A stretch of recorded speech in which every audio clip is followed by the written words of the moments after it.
제가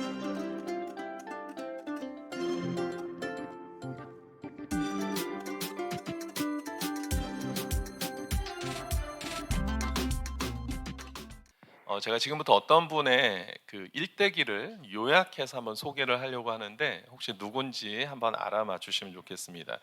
늘 그렇지만 저의 질문에 대한 답을 맞추셔도 별로 큰 상도 없고 틀리셔도 벌이 없습니다. 그러니까 편안하게 여러분들이 답을 하시면 되는데, 이분은 어렸을 때 정말 가난한 집안에서 태어났습니다. 그러다 보니까 학비도 낼 수 없어서 학업도 고작 한 뭐 9개월 정도밖에는 학교를 다니지 못했다고 합니다.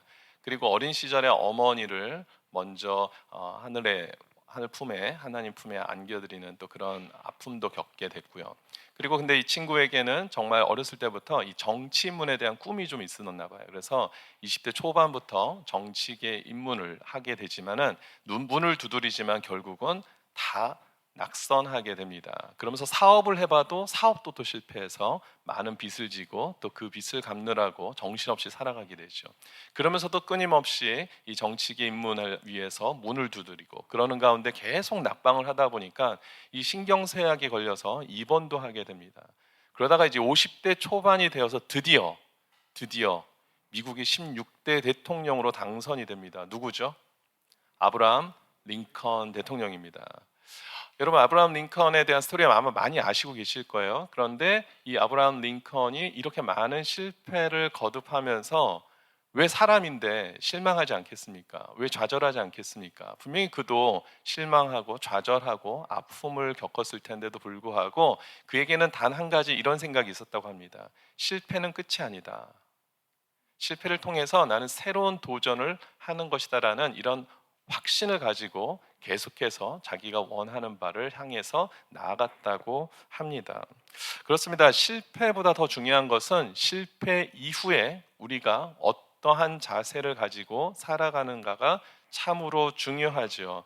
사실 오늘 이 자리에 모인 여러분들 인생에서도 실패 없이 지금까지 오신 분들은 아무도 없으실 겁니다. 그리고 지금도 이 실패와 또 어떤 좌절의 상황들로 인해서 많이 힘들고 어려운 시간을 보내고 계시는 분들이 참으로 많이 계실 거라고 생각을 합니다.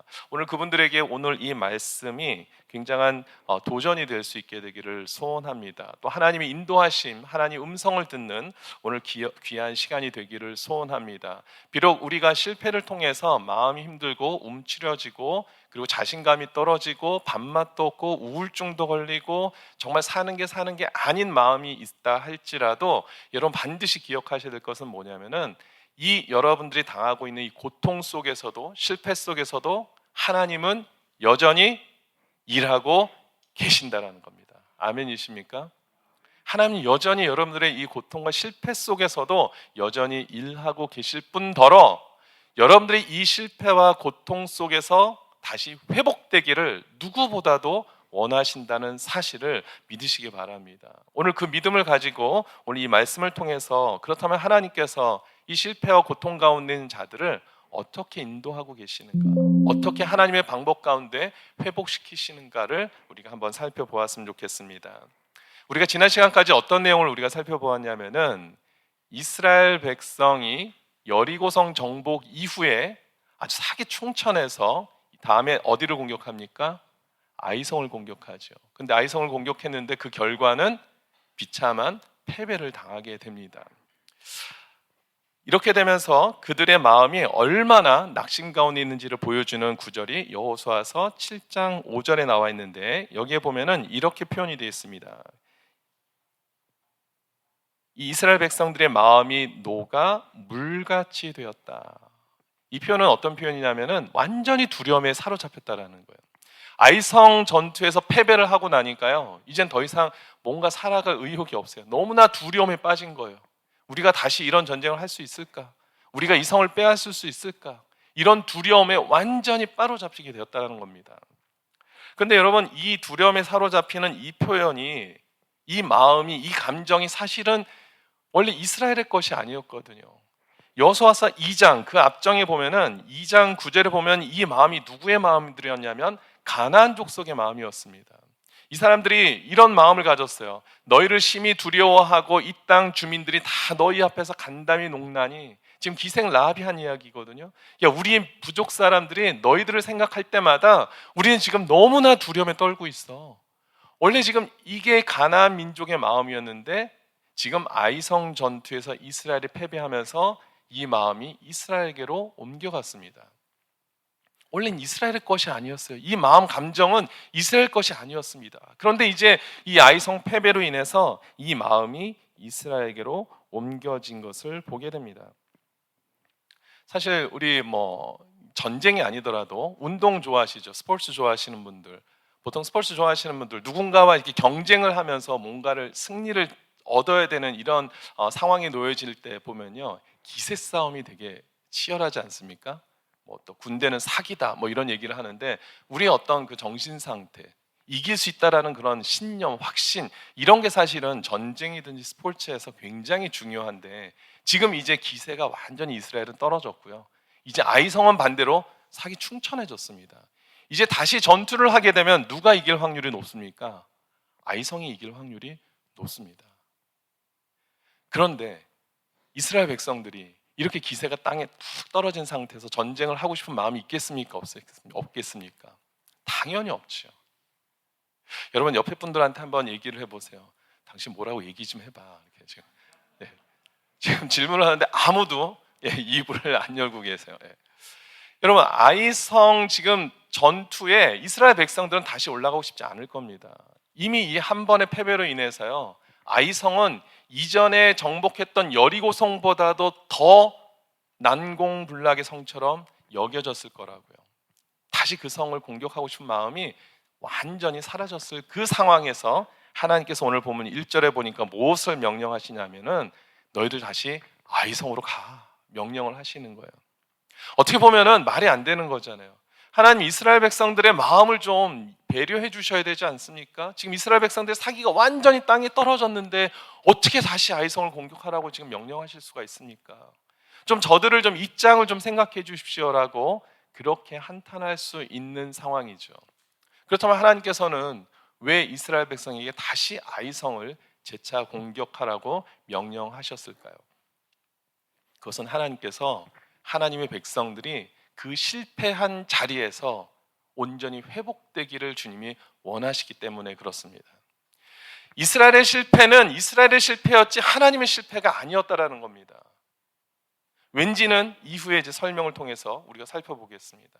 이스라엘의 실패는 하나님의 실패가 아니었어요.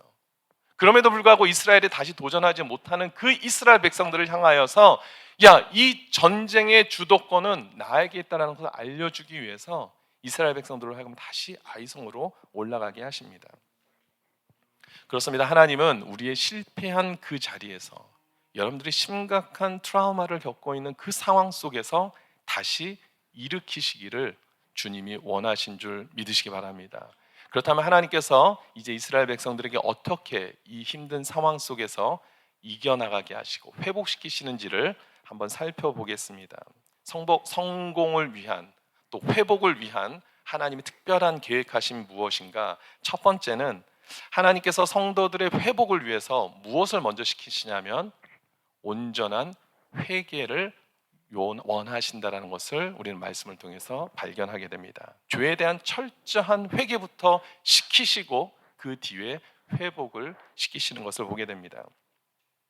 지난 시간에 우리는 약속한 땅에서 패배라는 제목으로 하나님 말씀을 나누었습니다. 이스라엘 백성들이 왜 약속받은 땅에서 싸웠음에도 불구하고 패배를 했습니까? 크게 두 가지 이유를 말씀드렸죠. 첫 번째는 누구의 죄입니까? 아간의 죄였습니다. 아간의 죄. 아간의 죄에 대해서는 제가 더 이상 설명할 필요가 없이 너무나 명백한 죄잖아요. 하나님이 하지 말라는 것을 그가 했기 때문에 여기에 대해서는 변명할 것도 없고 핑계댈 것도 없습니다. 명분을 댈 게 없어요. 아간의 죄는 명백한 죄입니다. 그렇다면 두 번째 죄는 무엇입니까? 여호수아와 이스라엘의 죄였습니다. 구체적으로 어떤 죄였습니까? 하나님께서 명령하지 않으셨고 하나님께서 아직 말씀을 주시지도 않으셨는데도 불구하고 그들이 스스로 교만하여서 야, 여리고성도 우리가 무너뜨렸는데 아이성쯤이야, 이거는 그냥 우리가 거저 먹을 수 있는 거다 생각하면서 그렇게 덤벼들었다가 참패를 당한 것 아닙니까? 하나님의 명령이 떨어지기도 전에 그들이 먼저 움직인 것이 그들의 죄라는 사실입니다. 군대 갔다 오신 분들 아시겠지만 우리가 사병들이 자기 마음대로 총을 쏠 수 있습니까? 없습니다. 더 높은 위치에 그 발포 명령권을 가진 분의 명령이 떨어져야 그제서야 우리 사병들이 총도 쏠 수 있고 포도 쏠 수 있는 겁니다. 우리 마음대로 총을 가졌다고 쏠 수 있는 게 아니라 이 발포 명령권을 가지고 있는 그 리더의 명령이 떨어져야만 비로소 총을 쏠 수가 있는 것이거든요. 지금 이스라엘 백성들이 하나님께서 명령하셔야만 움직여야 되는데도 불구하고 그들이 그렇게 하지 않았어요. 그것이 그들이 저지른 죄라는 것입니다. 그러면 여기서 이런 질문을 할 수 있죠. 그럼 하나님께서 여리고성은 그렇게 빨리빨리 명령을 내리셨는데 왜 아이성은 명령을 그렇게 하지 않았을까요? 라는 질문을 할 수 있습니다. 여러분, 왜 하나님께서는 아이성을 정복하라고 바로 명령을 주시지 않으셨을까요? 거긴 이유가 있겠죠. 오늘 그 이유에 대한 답이 오늘 첫 번째, 하나님께서 성도들, 실패한 성도들 인생 가운데 회복시키시는 그 정답이 됩니다. 그 이유는 무엇이냐면 아직 하나님께서 다음 명령을 하시기에 부족한 그런 일들이 남아 있었기 때문에 그렇습니다. 무엇인가가 남아 있었어요. 무엇일까요? 죄에 대한 온전한 회개가 아직 없었습니다. 아간이 죄를 지었어요.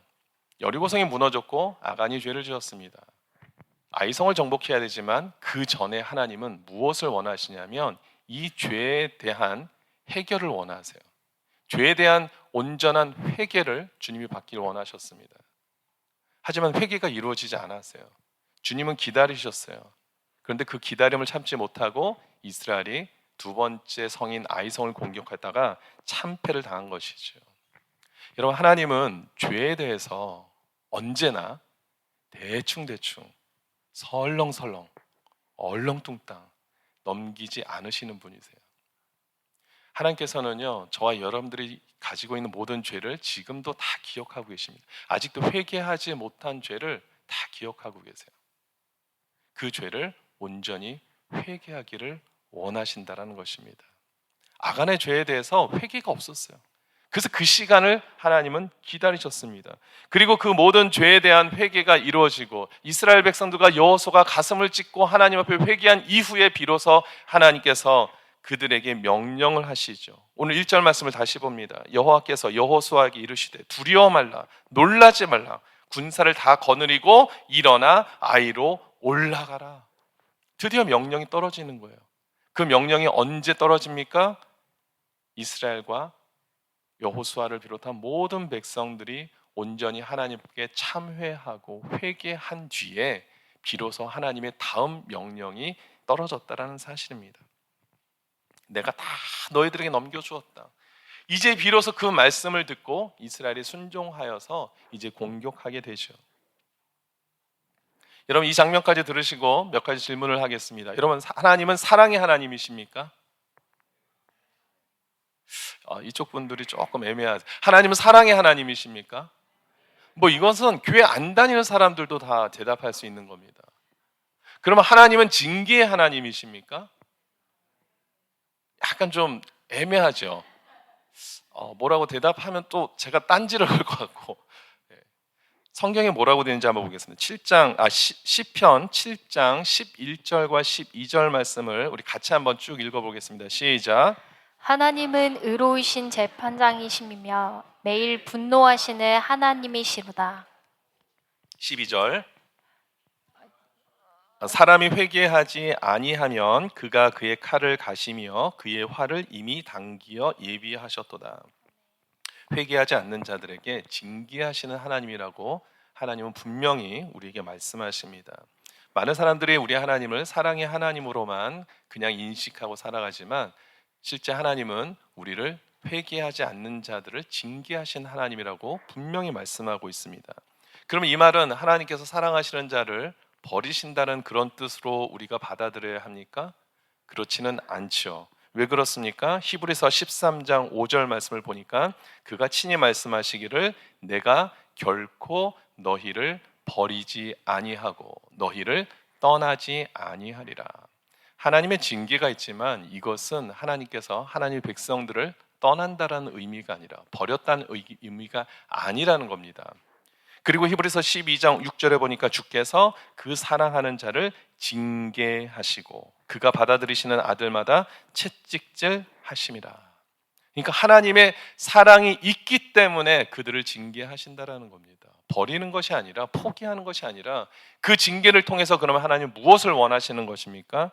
이사야서 55장 7절을 보니까 악인은 그의 길을, 불의한 자는 그의 생각을 버리고 여호와께로 돌아오라. 그리하면 그가 긍휼히 여기시리라. 우리 하나님께로 돌아오라. 그가 너를 얻게 용서하시리라. 아멘. 하나님의 징계는요, 하나님의 사랑의 표현입니다. 그리고 그 징계를 통해서 사람들이 그 죄를 깨닫고 돌아오기를 원하시는 거예요. 왜냐하면 돌아와야 하나님이 그 다음에 축복이 임하시기 때문에. 그래서 하나님은 우리로 하여금 계속해서 오라고 얘기를 하는 겁니다. 회개하고 돌아오라는 겁니다. 철저한 회개를 통하여서 하나님의 온전한 회복을 기대하라고 말씀하고 있습니다. 오늘도 이 말씀은 저와 여러분들에게도 동일하게 지금도 말씀하고 계시는 줄 믿습니다. 우리는 죄를 지으면서도 이런 막연한 생각을 합니다. 신앙생활을 오래 하신 분들일수록 어떤 생각을 하냐면 내가 정말 잘못하고 있는데도 불구하고 하나님은 내 편이야. 여러분, 그것은 착각입니다. 영적인 착각입니다. 성경은 그렇게 표현하지 않습니다. 하나님을 내 편이라고 표현하는 것이 아니라 내가 하나님 편에 가 있는가를 보라고 말씀하고 있어요. 내가 잘못하고 있는데도 하나님이 내 편이라고 생각하는 것은요, 심각한 영적인 착각이고 교만입니다. 우리가 하나님 편에 서야 되는 거죠. 우리가 하나님 편에 서야 된다는 것은 무슨 의미입니까? 우리가 하나님 말씀대로 순종하고 따르는 삶을 살아갈 때 저와 여러분들이 하나님 편에 거할 수 있게 되는 줄 믿습니다. 그러면 그 다음부터는요, 모든 일들이 술술 풀리는 거예요. 내가 하나님 편에 있으면 하나님께서 다 알아서 하시기 때문에. 근데 우리가 자꾸만 내 편으로 하나님을 끌어들이려고 하니까 이게 어려운 겁니다. 하나님, 우리가 죄 가운데 있음에도 불구하고 그것을 회개하지 않고 자꾸만 하나님을 내 편으로, 그게 될 리가 없잖아요. 우리가 하나님 편에 설 때 하나님께서 저와 여러분들의 삶 가운데 놀라운 회복의 은혜를 베풀어 주실 줄 믿습니다. 혹시라도 내 삶 속에 나도 미처 깨닫지 못했던 아간의 죄가 남아있지는 않을까, 우리가 그것을 살펴볼 수 있게 되기를 바랍니다. 실패를 두려워할 것이 아니라 내 속에 남아있는 회개하지 못한 죄가 있지는 않을까를 두려워할 수 있게 되기를 바랍니다. 그리고 그 죄를 반드시 주님 앞에 철저히 회개하며 나아갈 때 하나님께서 여러분들의 삶 가운데 또 다른 레벨의 그런 하나님의 은혜와 축복을 반드시 베풀어 주실 줄 믿습니다. 두 번째, 하나님께서 이 실패한 백성들을 어떻게 회복시켜 나가시는가, 두 번째 방법이 있습니다. 두 번째는 모든 삶의 기준을 하나님께 두게 하신다라는 것입니다. 다시 말해서 모든 일의 시작도, 진행도, 방법도, 때도 다 하나님의 주도적인 인도하심 속에 나타날 수 있도록, 그것을 받아들이도록 하나님이 역사하신다라는 겁니다. 저와 여러분들의 삶은 누구에게 달려 있습니까? 이것이 말로만이 아니라 우리의 삶의 실제가 될 때 그것이 하나님의 능력으로 나타나는 줄 믿습니다. 이제 신앙생활을 몇 년 하시다 보면요, 이런 질문에 너무 쉽게 대답해요. 우리 삶은 누구 겁니까? 하나님이야. 저와 여러분들의 주인은 누구입니까? 예, 할렐루야. 이게 근데 정말 우리 삶에 실제로 나타나야 된다라는 것이죠. 여러분, 입술은 누구의 것입니까? 하나님의 것이잖아요. 그런데 우리 입술을 통해서 정말 하나님을 찬양하는 소리, 하나님을 높여드리는 소리, 또 많은 사람들 앞에 하나님을 간증하는 소리가 많이 나옵니까? 그렇지 않다면은 우린 지금 말로만 그렇게 하지, 여러분 전혀 여러분들의 인생과 하나님과 전혀 상관없는 삶을 살아가고 계신 겁니다. 여러분들의 귀는 누구의 것입니까? 하나님의 것이죠. 하나님께서 여러분의 귀를 통하여서 하나님 음성을 들려드리고, 정말 세상 사람들의 말엔 귀를 닫고 하나님 음성만을 듣게 하기 위해서 주신 귀인데, 하나님의 영광을 위해서 사용하라고 주신 귀인데, 우리는 하나님 말씀을 듣는 것은 지루하고 어렵고, 대신 사람들의 막 여러 가지 감언이설에 듣는 귀는 활짝 열려 있다면 우리는 지금 여러분들이 하나님과는 너무나 거리가 먼 삶을 살아가고 있다는 것입니다. 저는 우리 사랑하는 모든 성도님들이, 더블리싱 교회 모든 성도님들이 정말 하나님과 관계 있는 삶을 살아가시기를 주님 이름으로 축원드립니다. 모든 출발, 시작점이 하나님부터 될 때 하나님께서 여러분의 삶을 주관하시는 줄 믿습니다. 특별히 1절 말씀을 다시 보겠습니다. 여호와께서 여호수아에게 이르시되. 1차 전투에서는 이런 내용이 없었잖아요. 1차 전투에 실패한 가장 결정적인 이유는 하나님의 명령이 없었다라는 겁니다. 그렇죠? 그런데 지금 이 2차 전투는 여호와께서 여호수아에게 이르시되, 모든 명령의 출발점이 하나님으로부터 시작됐다라는 겁니다. 그러면 승리하는 거예요. 여러분, 1차 전투와 2차 전투의 차이점이 뭐가 있습니까? 아이성이 변화됐습니까? 아이성의 전투력이 약화됐습니까? 절대 그렇지 않죠. 오히려 아이성에 있는 군사의 사기는 더 높아졌습니다. 그래서 2차 전투가 아이성이 이길 확률이 더 높아졌어요. 그럼에도 불구하고 이 아이성 전투에서 이스라엘이 승리할 수 있었던 이유는 무엇입니까? 철저하게 하나님이 개입하신 것을 그들이 믿고 그 말씀을 순종하고 따랐기 때문에, 그 차이입니다. 다른 것이 아니었어요. 뭐 대단한 차이가 있었던 것이 아니라 단순합니다. 하나님의 말씀부터 시작이 되었는가? 그리고 내가 그 말씀을 온전히 순종하며 나아가고 있는가? 우리가 이렇게 하나님의 말씀에 순종할 때 잊지 말아야 되는 것이 또 한 가지 있습니다. 하나님은 상황과 형편에 따라서 다양하게 역사하신다는 사실이죠. 여러분, 홍해를 건널 때와 뭘 건넜죠? 또 그 다음에 요단강을 건널 때 방법이 같았습니까? 달랐습니까? 달랐습니다. 다르게 역사하시는 거예요. 여리송을 정복할 때와 아이성을 정복할 때 하나님이 같은 방법을 사용하십니까? 다르게 사용하시는 거예요. 모든 사람들에게 다양하게 하나님이 역사하세요. 하나님, 저 사람에게 역사하신 대로 나를 사용해 주세요.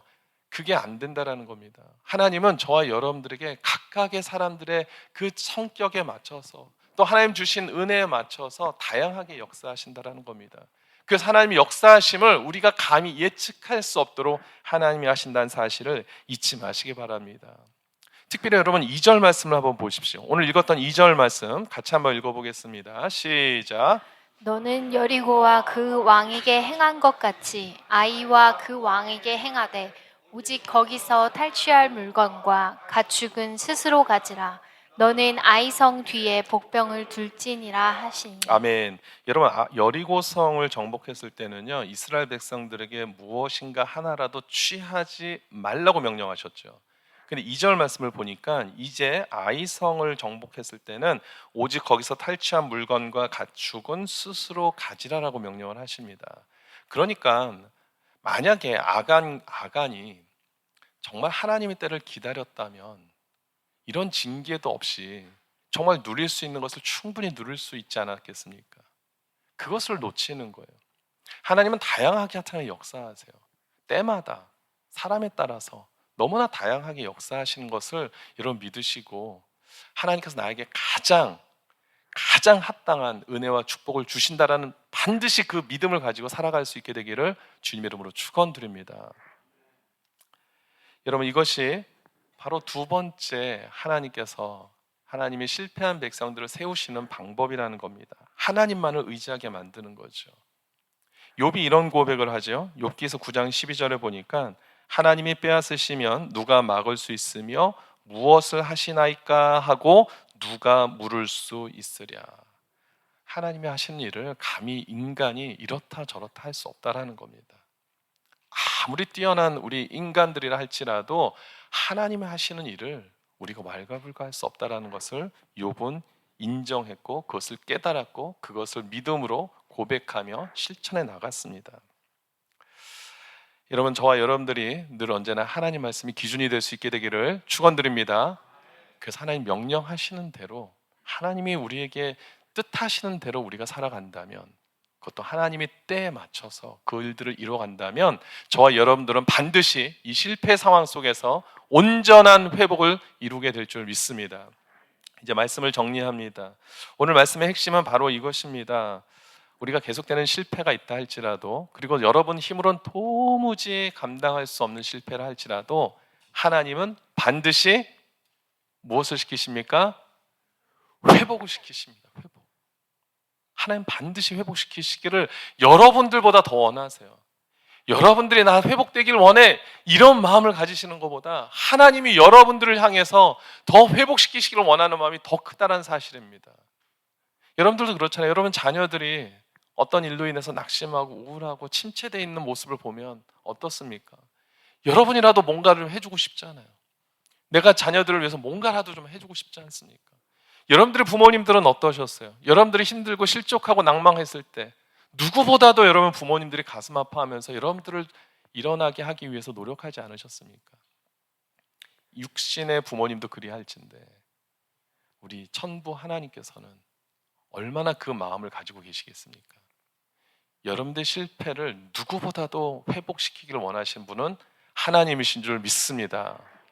여러분, 이 실패를 통해서 하나님은 우리에게 놀라운 계획과 하나님의 섭리를 나타내 주시기를 원하신 것을 또한 믿으셔야 됩니다. 그래서 성경은 계속해서 실패 속에서도 낙담하지 말고 하나님께 돌아오라라고 그렇게 외치고 있죠.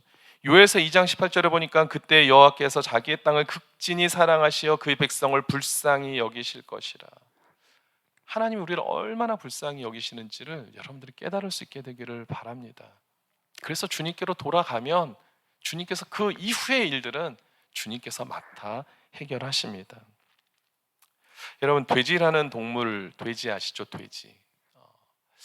오래전에 한국 예능 프로그램에 이제 어떤 내용이 나왔냐면 돼지가 과연 하늘을 볼 수 있을까 없을까 이거를 실험을 했어요. 제가 말씀을 준비하면서도 요즘까지도 그 유튜브 영상이 올라져 있어서 다시 한번 제가 봤습니다. 여러분, 돼지가 하늘을 볼 수 있을까요? 없을까요? 요즘 돼지 삼겹살 좋아하세요? 네. 돼지가 하늘을 볼 수 있을까요? 없을까요? 결론을 말씀드리면 없습니다. 돼지의 그 목의 구조상 하늘을 볼 수 없게 돼 있어요. 그래서 별의별 실험을 다 한 거예요. 그 TV를 보면은 그 돼지 사료를 가지고 밑에서부터 돼지가 항상 땅을 보고 살아가잖아요. 근데 이제 비료를 점점 올리는 거예요. 점점 올리면 이제 어느 정도까지는 고개가 올라가는데 이게 이제 올라가다 보니까 어느 순간 안 올라가니까 포기를 해버리더라고요. 하늘을 볼 수가 없어요. 그런데 돼지가 하늘을 보는 순간이 찾아온답니다. 언제일까요? 실수로 뭔가에 걸려서 뒤집어지면 그때 비로소 하늘을 보는 거예요. 우와, 파란 하늘이 있구나. 넘어지는 것이 위기지만 돼지는 그때 비로소 하늘을 봅니다. 저의 여러분들 인생 가운데 넘어지는 것이 분명히 인생의 위기죠. 하지만 그로 인해서 우리가 하나님을 찾을 수 있다면, 하늘을 볼 수 있다면, 그동안 너무나 바빠서 분주해서 땅만 쳐다보고 다니는 것 아닙니까? 돼지처럼 계속 땅에서 뭔가 찾을 거를 찾고 있었던 우리 삶이 있지 않습니까? 하나님께서 때로는요, 우리를 강압적으로 넘어뜨리기도 하십니다. 뒤집어 놓기도 하세요. 그렇게 함으로써 우리가 하나님을 볼 수 있다면, 그래서 더 하나님을 의지하게 할 수 있다면, 여러분, 그것이 넘어지는 것, 실패가 오히려 축복인 줄 믿습니다. 여러분, 성도는요, 이러한 믿음을 가지고 살아가야 돼요. 내가 실패할 때마다 나 어떡하냐, 이게 아니라 내가 실패해서 넘어짐으로 인하여 하늘을 바라볼 수 있구나, 내가 하나님을 그동안 쳐다보지 못했구나, 하나님을 살피지 못했구나, 하나님의 뜻을 내가 헤아리지 못했구나, 나는 여전히 땅만 바라보고 살아갔구나, 그것에서 나오는 모든 것들이 전부인 줄 알고 살아갔구나, 그것을 깨닫고 정말 하나님을 바라보며 하나님의 도우심의 손길을 구할 수만 있다면, 여러분 인생 가운데 어떤 모양의 실패든지 다 그것이 하나님의 축복이고 은혜인 줄 믿으시기 바랍니다. 여러분, 시편 말씀에 121편 1절과 2절에 보니까 내가 산을 향하여 눈을 들리라. 나의 도움이 어디서 올까? 나의 도움은 천지를 지으신 여호와에게로다. 여러분, 이 사실을 우리가 반드시 기억하고 살아갈 수 있게 되기를 바랍니다. 그러면 우리가 혹시라도 우리의 부족함으로 인하여 실패를 했다 할지라도 우리가 그 실패를 통하여 하나님을 바라볼 수 있다면, 여러분, 하나님 반드시 여러분들을 고치시고 온전히 회복하실 줄 믿습니다.